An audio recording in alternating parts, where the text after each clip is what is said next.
Bom dia, graça e paz de Cristo em sua vida, em seu lar, durante este programa, que você seja acompanhado, guiado, instruído pelo Espírito do Senhor. Nós precisamos renovar nossas forças, né? Vamos ao texto bíblico de hoje. Eu torço, espero e oro para que cada mensagem dessa construa um pedaço da sua parede, da sua fé em direção e da sua caminhada em direção ao céu. Aliás, eu quero falar com você sobre fé. Então, a nossa pergunta é: fé, você sabe o que é isso? E eu gostaria de dizer para você que eu, apesar de ser muito tentado, como todos os pregadores, quando fala de fé, abrir Hebreus 11, ler Hebreus 11, hoje eu não vou me referir a Hebreus 11, embora a gente possa citá-lo, não há nenhum problema nisso. Mas eu queria concentrar a ideia sobre fé num parâmetro um pouquinho diferente. Hebreus 11 diz que fé é o firme fundamento daquilo que nós cremos, ou da certeza que nós temos de uma coisa que não vemos. Esse é o resumo de Hebreus 11. Mas eu queria ler com você hoje aqui um texto que nos remete a uma ideia muito diferente de fé.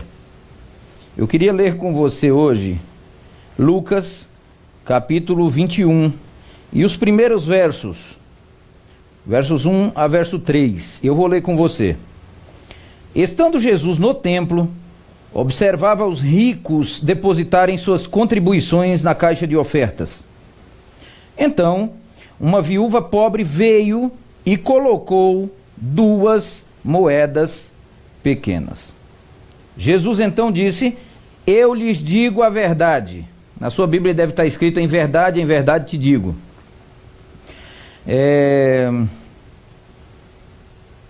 Esta viúva pobre deu mais que todos os outros, porque eles deram apenas uma parte do que lhe sobrava, mas ela, em sua pobreza, deu tudo quanto tinha. Amém? Eu quero conversar com você hoje sobre doação. Ih, lá vem o pastor pedir dinheiro aqui. Não, fique tranquilo, tá? Eu não vou lhe pedir nada. Eu quero lhe esclarecer o que é fé. Essa fé que tem sido motivo de barganha em muitas igrejas picaretas por aí, me desculpe a expressão. Eu sou um sujeito revoltado porque em alguns momentos eu tenho vergonha de dizer que sou pastor. Só não tenho vergonha, deixa eu corrigir aqui, porque eu sei quem me dirige. Eu sei quem é o Espírito que me dirige. E eu sei com que seriedade eu prego a mensagem do Senhor.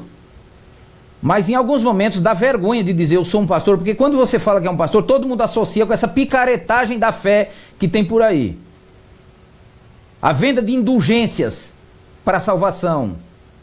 Tão condenada pelos irmãos, por Lutero na época, por causa dos irmãos católicos que faziam isso, e a história registra isso.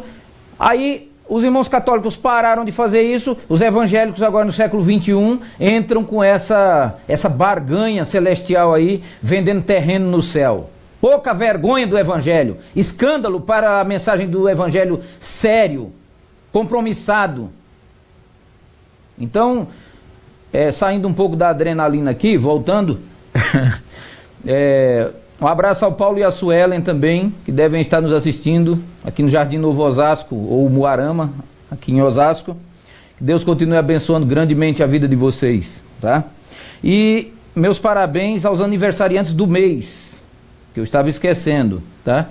Sobretudo, um grande amigo nosso, filho do Eduardo Alves, pianista consagrado, maestro, o Duduzinho, que fez 12 anos. Ontem o Eduardo e a Vânia e a Zenaide, toda a família estava comemorando. Que Deus continue te dando muita bênção, muita graça e te dando um caminho aí de vitórias e de conquistas, Duduzinho, tá? Deus te abençoe muito. Abraço aí, viu? Pois bem, Nós lemos aqui o texto da viúva pobre. Por que Jesus senta num banco de igreja para observar uma viúva pobre? Responde para mim. Jesus observa que aquela viúva vai lá e pega o que ela ganhou durante a semana, sei lá, do que ela fez, do que ela conquistou durante a semana, ela vai lá e põe 2 moedinhas. Só que ela põe 2 moedinhas assustada, olhando para um lado, olhando para o outro, preocupada se alguém estava olhando quanto ela estava pondo no gasofilácio, que era então... Algumas igrejas estão voltando essa moda aí do gasofilácio agora, né? Põe aquele porta-moedas lá, o porta-dinheiro, né, que é gigantesco, você chega lá, enfia o dinheiro naquela boca, ou solta. O problema quando é moeda, se você solta, dependendo do material do que o gasofilácio é feito, ela começa a tilintar, fazer muito barulho. E a história diz que na época de Jesus, aqueles ricos de muitas posses pegavam suas moedas e eles faziam questão de soltar de uma vez aquele negócio e aquela quantidade de moedas, e aquilo começava a tilintar, fazer barulho, e todo mundo começava a ver, puxa, não para de cair moeda ali, não é? E aí o que acontecia? Chamava a atenção da congregação, né? Toda a sinagoga se voltava para aquele cidadão que ali estava jogando aquele monte de moedas. Ou seja, a ideia que passava era que o sujeito não estava ali muito interessado em adorar a Deus, em aumentar sua fé, em doar alguma coisa para que o reino de Deus crescesse. Pelo que se entende, a ideia ali não estava sendo essa. A ideia ali era chamar a atenção para dizer aos outros quanto mais ele podia dar do que o outro. E aí o que acontece? Eles observando isso, olha, essa viúva deu só 2 moedinhas, mas ela deu mais do que todos esses outros. Veja que a oferta parece que está... parece que Jesus elogia, aliás, a fé dessa mulher, porque nós sempre olhamos a oferta como uma situação de doação, não é? De doação. Mas na teologia da prosperidade hoje, oferta hoje é sinal de recepção. Você já observou? Venha e doe e receba. Venha, ponha tudo quanto você tem aqui, receba de volta em formato de carro novo, de mansão, sei lá, de vida regalada, não é? Emprego novo, né? Tem gente até trocando de mulher, né? Mulher nova, né? Então, não foi bênção, né? Cuidado, meu irmão, cuidado com esses evangelhos baratos. Bom, oferta de fato é doação. Mas em que nível de doação? Oferta é aquilo que eu dou sem esperar receber de Deus qualquer que seja um cabelo de volta. Esse é o conceito de fé. E por que eu estou dizendo isso? Bom, eu tenho alguns textos que eu gostaria de ver com vocês. Veja, aqui Jesus não está dizendo que Deus vai recompensar essa viúva porque deu 2 moedas, não. E veja que diz que ela deu mais do que todos os outros. Mas eu quero chamar a atenção de você, a sua atenção, para uma coisa aqui.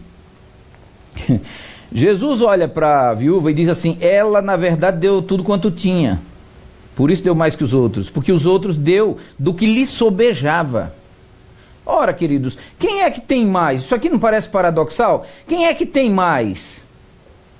É quem sobeja ou quem lhe falta, né? A viúva deu algo que parecia que isso ia lhe fazer falta durante a semana. Os outros, além de já ter uma vida regalada, tudo que sobrava eles doavam.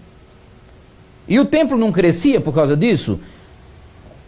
As paredes do templo não viviam lá limpinhas, não é? O sacrifício sujava tudo aquilo lá, mas vivia tudo limpo. Tinha dinheiro para bancar tudo, não é? Por conta dessas ofertas generosas, supostas ofertas. Deixa eu lhe dizer uma coisa aqui já no início. se você tratar a oferta como dinheiro, Deus vai enxergar como dinheiro. Oferta não é dinheiro. Dinheiro pode ser oferta, mas oferta não é dinheiro. Então, quando você doa, quando você oferta, achando que está dando dinheiro, Deus vai te tratar como dando dinheiro. E quando você dá dinheiro, você certamente vai ter um problema muito sério, porque você deixou de ofertar. Oferta, queridos, faz parte da liturgia do culto. Entenda bem isso. Oferta faz parte da liturgia do culto. Oferta não é um negócio que eu tenho que... Estou na igreja agora aqui, aí de repente... Ô irmão, vamos levantar uma oferta aí agora para pagar o aluguel? Vamos levantar uma oferta agora para pagar uma faxina aqui? Vamos levantar uma oferta... Não, peraí, isso aí não é oferta, isso chama-se campanha.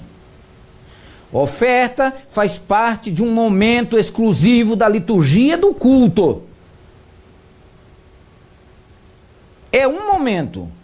Você doou, Deus tocou no teu coração, você doou naquele momento, ou não tocou, você não doou, ou tocou e você desobedeceu. Seja qual for a ideia, você cumpriu seu compromisso ali, ou sua falta de compromisso ali. Então, esse negócio de ficar cada 5 minutos pedindo dinheiro, irmão, foge disso, isso não é Bíblia, isso não é Deus que está pedindo.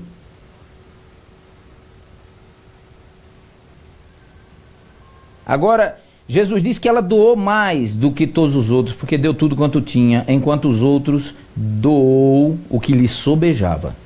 Ou seja, eu posso resumir aqui exatamente o que eu acabei de falar para vocês. A oferta, a viúva rica ofertou, enquanto os seus compatriotas que tinham muito ofereceram a Deus dinheiro. Quando você oferece dinheiro, parece que você está comprando a Deus. Então eu não posso ofertar para a construção da igreja. Ah, sim, isso vai ter um momento separado para isso. Não tem problema nenhum. O templo de Salomão da Universal não foi construído toda a base de ofertas? Ué, alguém ofertou para aquilo, não é? Para que aquilo acontecesse. Agora, comece a pensar. Eu queria fazer uma aplicação muito rápida. Comece a pensar agora aí. Como é que você tem ofertado? Você tem ofertado dinheiro, você tem dado dinheiro para a igreja ou você tem ofertado? Porque uma oferta, eu poderia dizer que você fazer uma cesta básica e levar na igreja para dizer, olha, eu estou ofertando essa cesta aqui, isso também seria uma oferta, não é? Eu poderia abordar aqui um monte de situações, porque eles ofertavam o bode, o cordeiro, o pombo, não é? O cordeiro, eu falei, né? Acho que o cordeiro já. Pois bem, eu vou lhes contar uma história aqui muito intrigante, que eu fiquei queixo caído. Há alguns anos atrás, em Itacoaxetuba, nós estávamos construindo uma igreja lá. Muitos anos, muitos anos. E numa luta tremenda, uma igreja de bairro, uma igreja em local pobre, tinha um irmão lá muito abençoado que sempre estava ofertando. Ele ofertava de fato.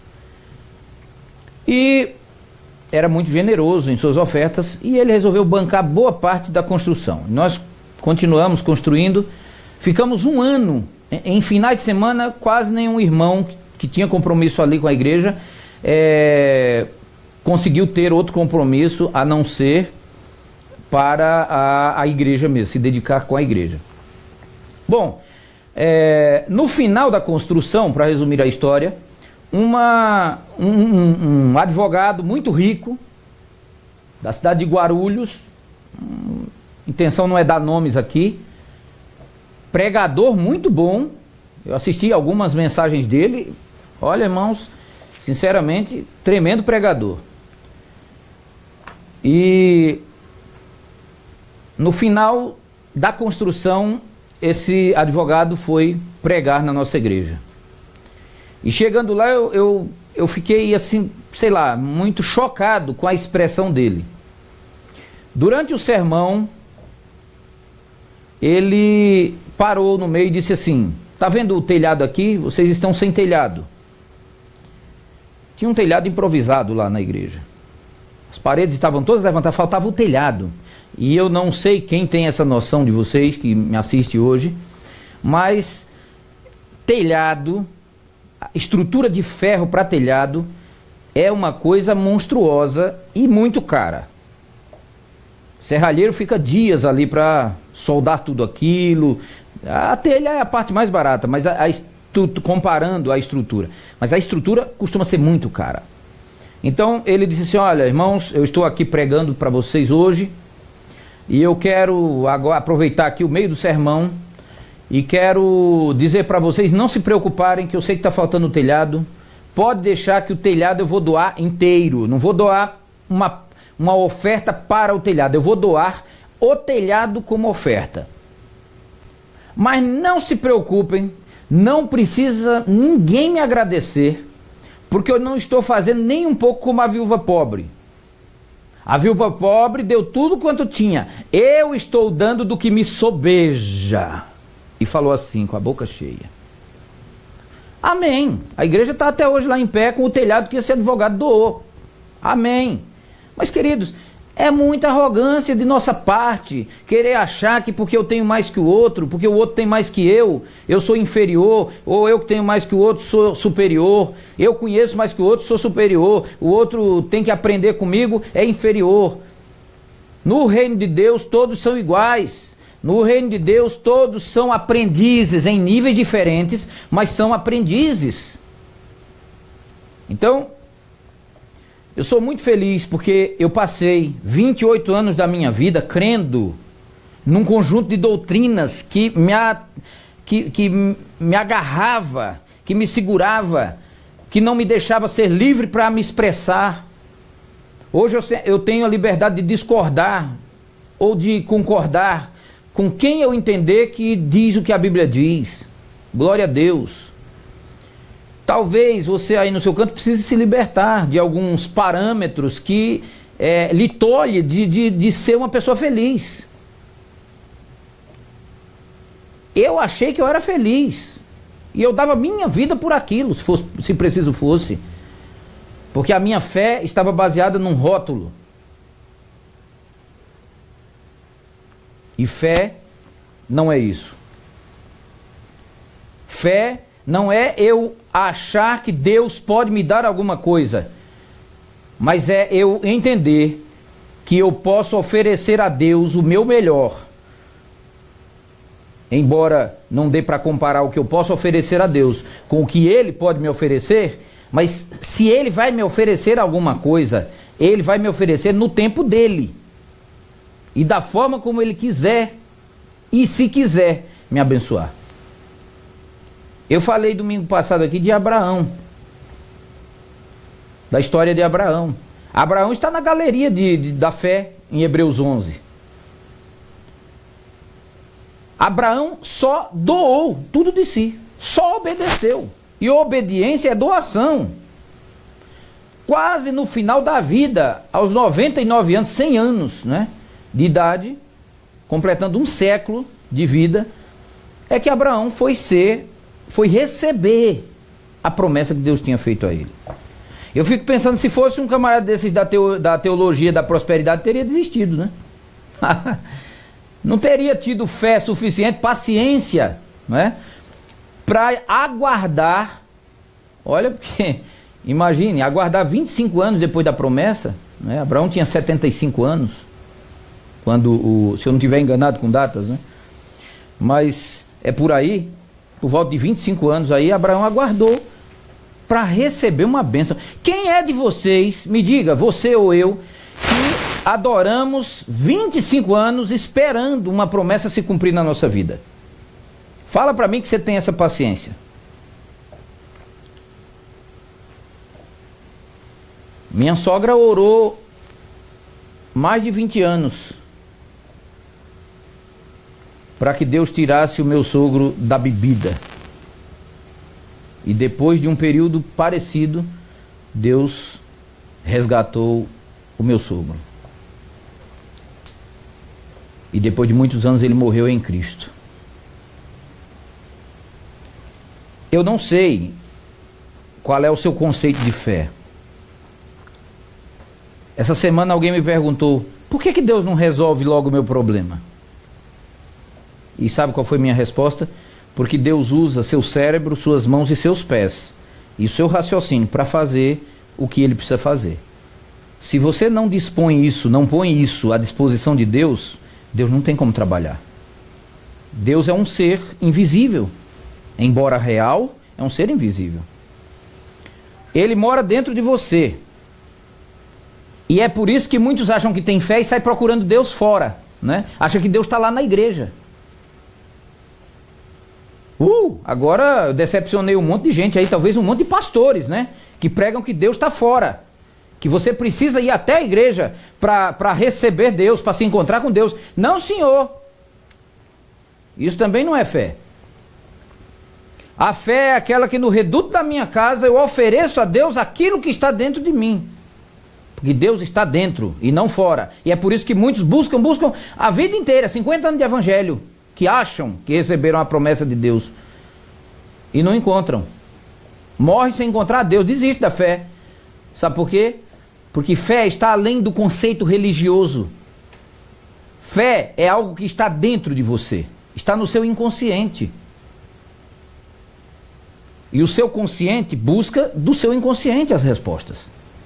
Seu inconsciente tem resposta para tudo. E quer que eu lhe dê um exemplo de crença, né? De fé, que é racional? Aliás, deixa eu dizer uma coisa para você, que é um outro detalhe. Fé, queridos, é uma coisa racional. Você diz assim, mas peraí, fé, eu preciso então raciocinar para ter fé? Opa! Paulo diz assim, preste a Deus um culto racional. Né? Você já leu isso? Que ofereçam a Deus um culto racional. Mas peraí, se o culto é baseado na fé, então parece que é um culto de jumentos que estão ali adorando. Ah, não, Deus falou, estou obedecendo. Fé pode estar com um conceito tremendamente... Você pode ter um conceito tremendamente equivocado de fé. Você vai para a igreja para encontrar os irmãos, para dividir testemunho com eles. Embora agora já tenha até as redes sociais, que você nem disso teoricamente precisaria. Mas um tição fora do fogo, né, do braseiro, se apaga muito mais rápido. Tem pessoas que dependem exclusivamente de estar numa igreja, porque senão a fé dele vai à falência. Mas você não pode generalizar. A igreja foi feita para acomodar os servos de Deus no sentido de comunhão, para promover comunhão.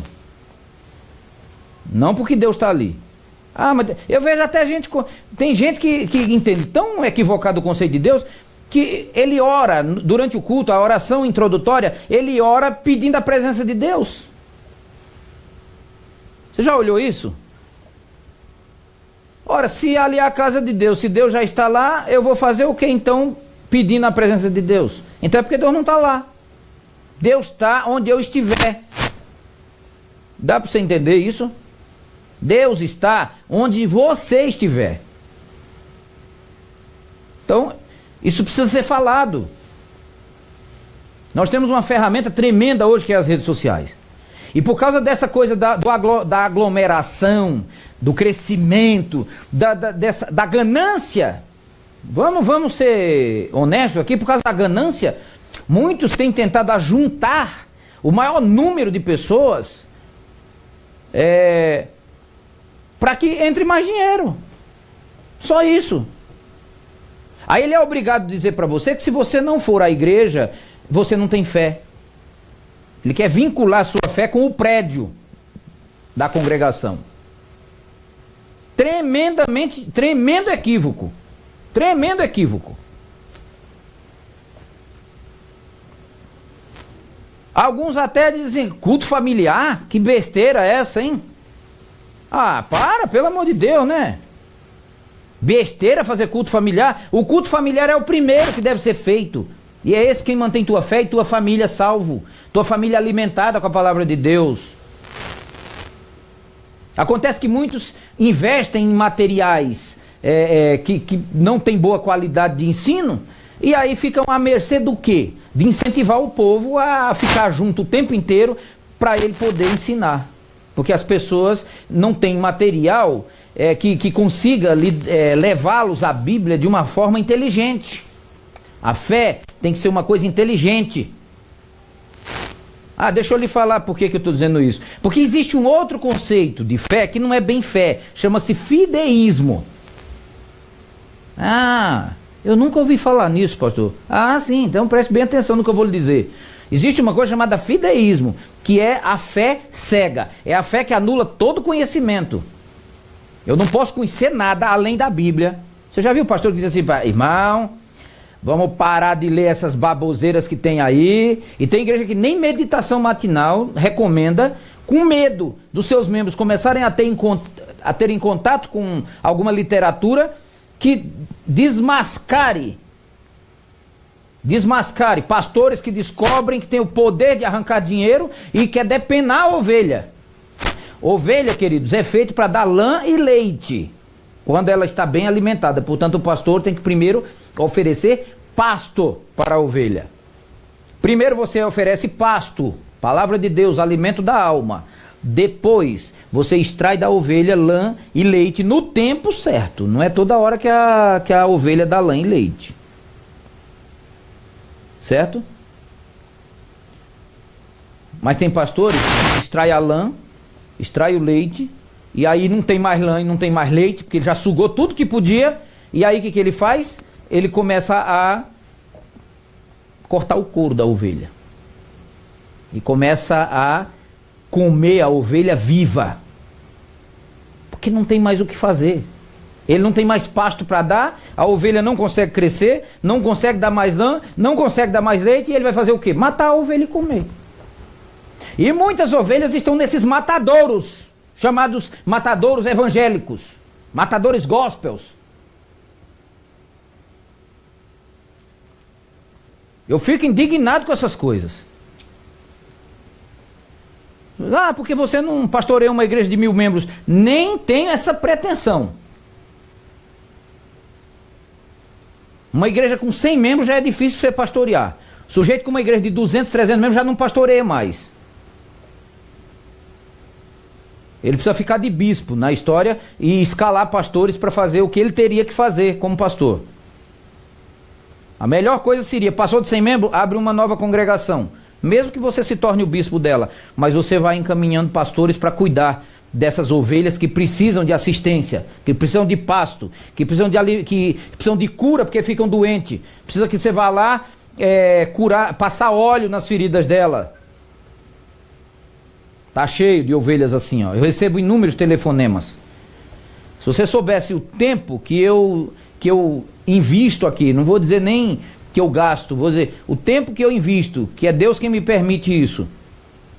De dia e de noite aqui, atendendo o WhatsApp do Brasil inteiro aí, de ovelhas feridas por causa de pastores que já feriram a ovelha. De tanto extrair lã e leite dela, não tem mais, está cortando a pele da ovelha. E aí você é obrigado a falar a real para a ovelha. E o cara vai dizer o quê? O que eu teria que dizer para você?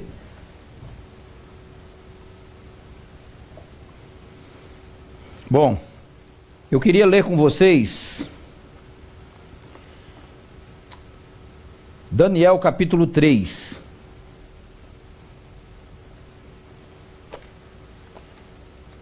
Daniel capítulo 3 tem um exemplo do que eu estou dizendo aqui sobre fé. Conta uma história de 3 jovens que um dia foram postos à prova em sua fé.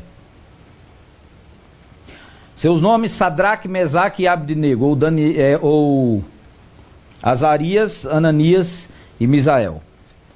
Esses 3 jovens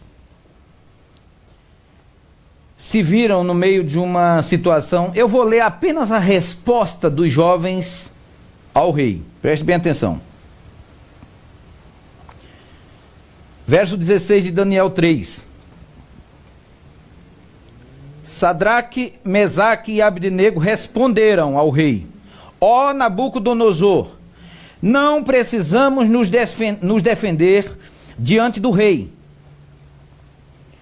Se formos lançados na fornalha ardente, o Deus a quem servimos pode nos salvar. Sim, ele nos livrará de suas mãos, ó rei. Mas, ainda que ele não nos livre, queremos deixar claro, ó rei, que jamais serviremos aos seus deuses ou adoraremos a estátua de ouro que o rei levantou. Queridos, quer que eu lhe diga uma coisa? Tem muita gente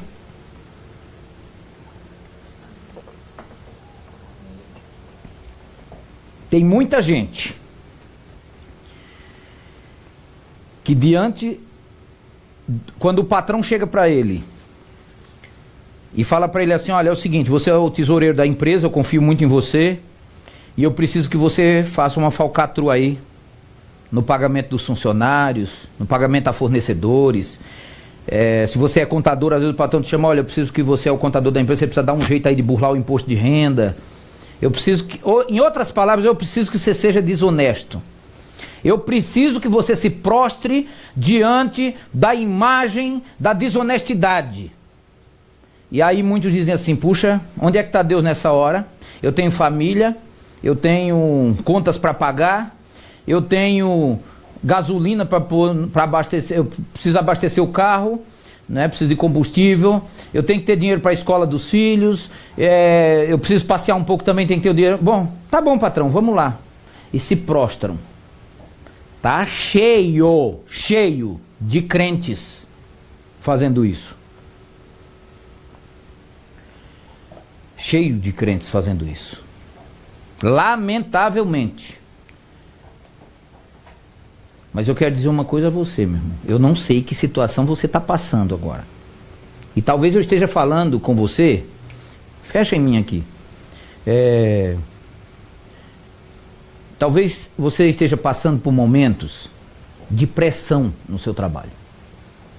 Sabe aquela pressão que vem para te derrubar mesmo, sabe? Que o camarada encosta o dono da empresa e diz assim: se você não fizer, você está fora do time.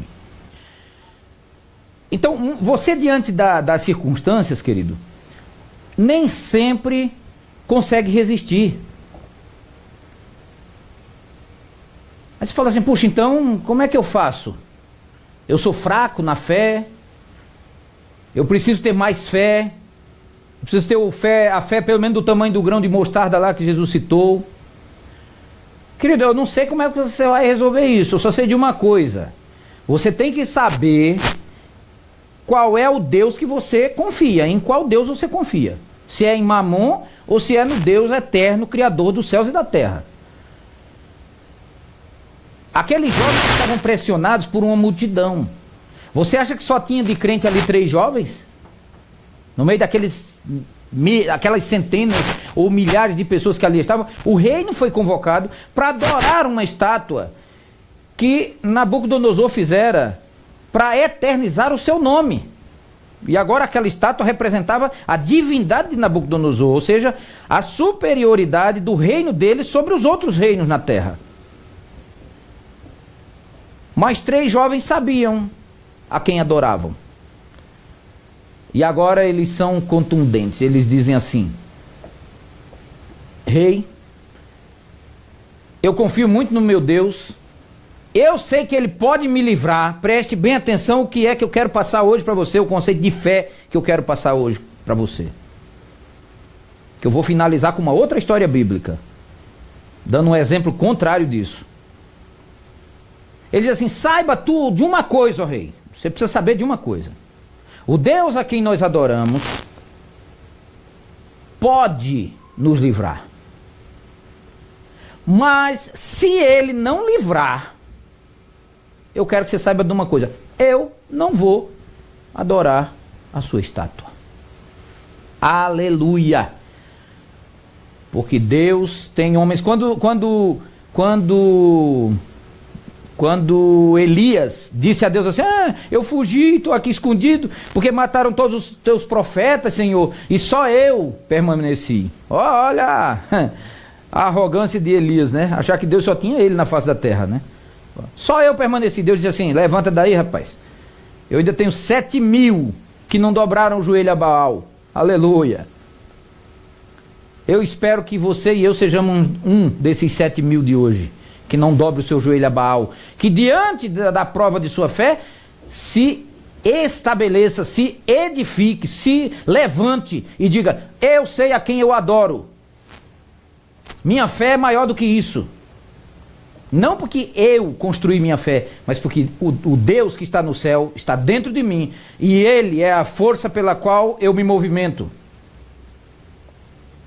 Queridos, ali não só tinha Sadraque, Mesaque e Abednego de crente, não. Estava cheio de crente ali, ó. Mas todo mundo dobrou o joelhinho e passou vergonha a hora que 3 jovens daqueles foram jogados na fornalha por conta de saberem ao Deus a quem adoram. E quem apareceu lá para salvá-los? Hein? Foi algum capataz lá que... Opa, eu tenho um guarda-costa aí, vou pular na fornalha aí, manda o guarda-costa me salvar.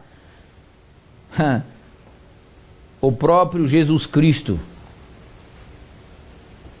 a quem o mesmo rei anunciou. Foi ele quem disse assim, eu vejo 4 homens, nós jogamos 3, e eu vejo 4 homens, e um deles tem a semelhança do Filho dos deuses.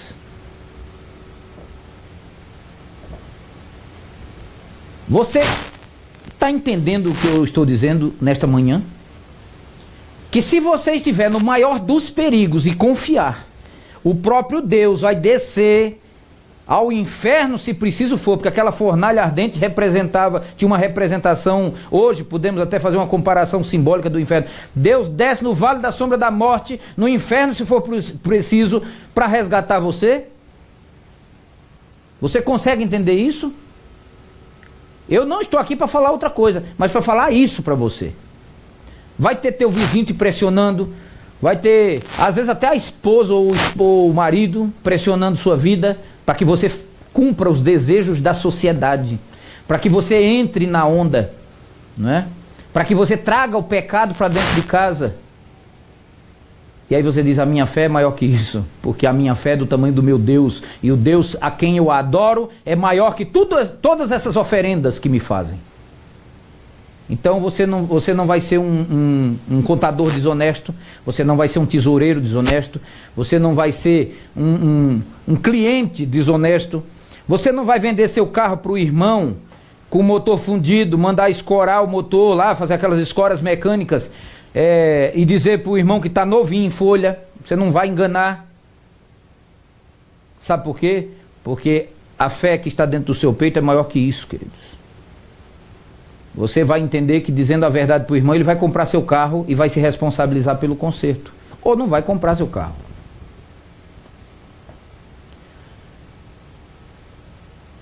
Mas existem histórias de fé também muito grandes na Bíblia. Eu não vou citar todas elas. Vou citar uma agora ao contrário. Você lembra do jovem rico? Mateus capítulo 19, Marcos capítulo 10, relatam, Lucas agora não lembro se é o capítulo 18, mas os 3 relatam esse episódio. O jovem rico se viu numa situação de pressão. Ele disse, o que eu devo fazer para ser salvo? Ele tinha interesse na salvação. Mas aí, o que Jesus disse a ele? Bom, guarda os mandamentos. Aí ele disse, quais?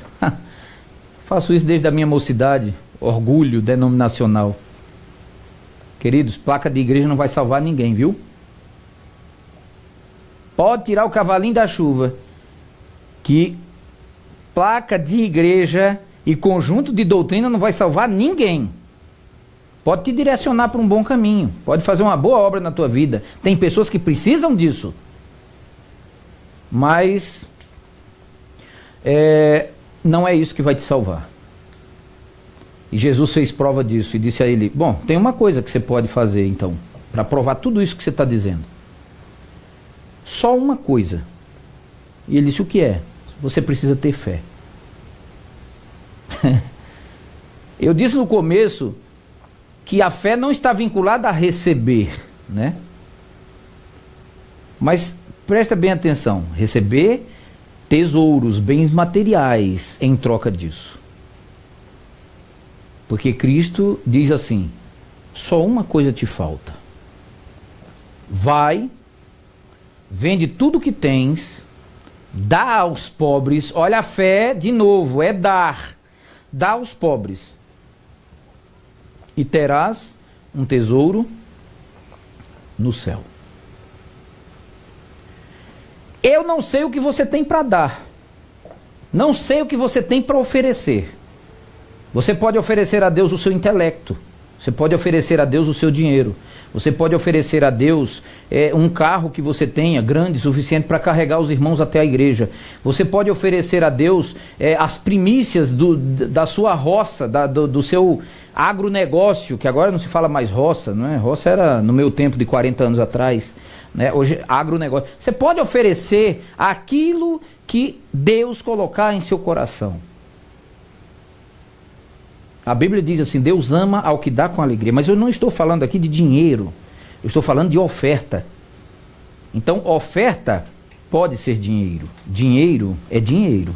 Dinheiro, tome cuidado com o que você faz com ele. Fé, você sabe o que é? Fé é você se entregar nas mãos de Deus, a despeito de perder a cabeça por causa disso. O que você acha que fez com que os apóstolos perdessem os membros do corpo, fossem decapitados, assassinados, vamos resumir aqui, de formas cruéis e muito diferentes umas das outras? O que você acha que movia tudo isso? A fé. A fé vem pelo ouvir, e o ouvir a palavra de Deus. Eu não adquiro fé lendo um livro de filosofia, mas isso pode me ajudar muito na minha caminhada cristã. Pode me ajudar a fazer comparações, pode desenvolver o meu senso crítico de como eu vou julgar determinadas coisas, inclusive coisas da Bíblia. Eu não adquiro fé lendo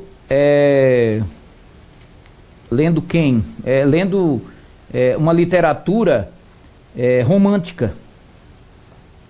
Embora alguns digam: mas se eu ler o romance, eu posso ter fé de arrumar uma boa esposa, semelhante à do romance. Aí você fica decepcionado, porque romance é romance, o nome já diz, está romantizada a história. Ela não necessariamente precisa ser daquele jeito. Aquilo é o padrão ideal que todo mundo deveria seguir ou ter. Mas você pode oferecer a Deus uma coisa que eu não posso. Você pode oferecer o seu coração, eu só posso oferecer o meu. E Deus quer fazer morada no seu coração. E você pode aceitá-lo hoje pela fé. Simplesmente dizendo: Deus, eu te recebo no meu coração com alegria, porque eu entendi que o Senhor está dentro de mim. A psicanálise fala muito do inconsciente humano. E é nesse ambiente, meus queridos, que Deus mora. Então você precisa acessá-lo. Eu só quero dizer uma coisa a vocês. Deus tem propósito para tudo que vocês fizerem na sua vida. Tem pessoas que têm muita fé, irmão. Diz: eu tenho fé que eu vou evangelizar o mundo. E ele esquece que ele não evangelizou nem o vizinho dele ainda, né? Então, deixa eu finalizar dizendo uma coisa para você. Olha bem para mim aqui. Você pode ter duas escolhas. Você pode agir como a viúva pobre, ou pode agir como o jovem rico. Veja que nós temos um contraste muito definido aqui. O jovem rico tinha tudo, mas aquilo lhe deixava ser possuído. A viúva pobre não tinha nada, mas era uma pessoa desprendida.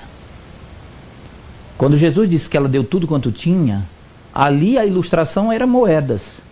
Mas você pode dar tudo quanto tem, de forma diferente, porque o seu coração tem maior validade para Deus do que os seus bens.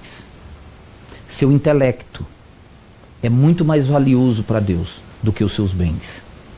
Então, você que é pastor da sua casa, você que nos assiste lá nos redutos, nas rebimbocas, nos rincões do Brasil e do mundo, porque nós estamos alcançando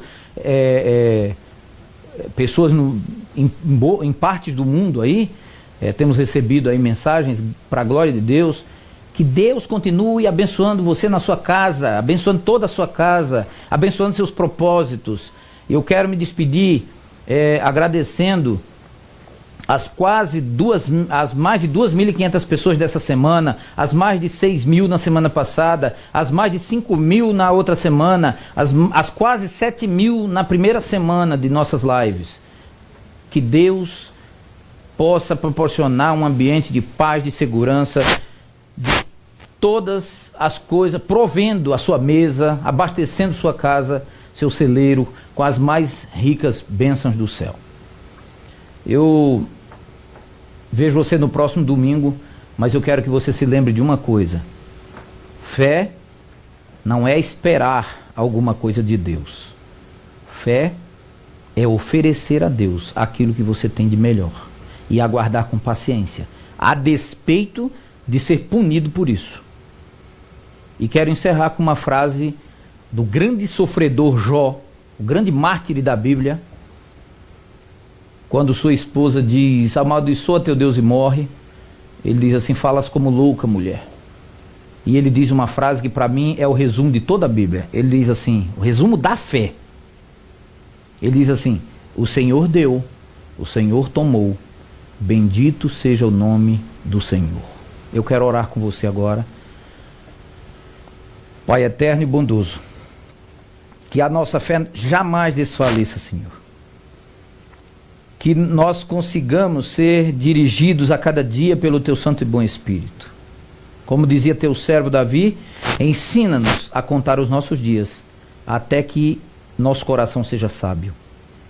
Pai, nos dá sabedoria, mas acima de tudo, nos dá fé para sobreviver a tudo que esse mundo tem nos oferecido de pressão sobre a nossa alma. Que nós possamos aguardar com paciência a breve volta do Senhor Jesus.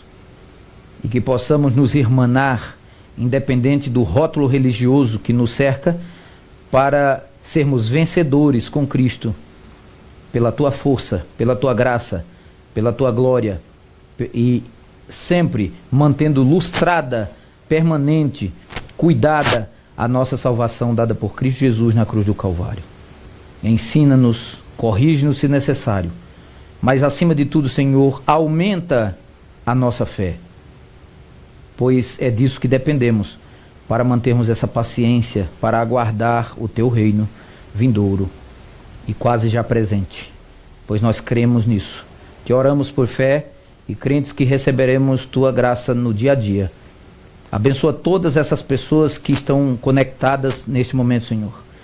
As que se apresentaram, que cumprimentaram, que se fizeram questão de que nós percebêssemos Sua presença, e também aquelas que não fizeram essa questão, mas que estão nos assistindo, estão recebendo, Senhor, a Tua palavra neste momento. Não deixa que sua fé se desfaleça, mas aumenta a sua fé também, para a honra e glória do Teu nome. Eu me despeço em nome de Jesus, já agradecidos a Ti, hoje e sempre. Amém, Senhor. Amém.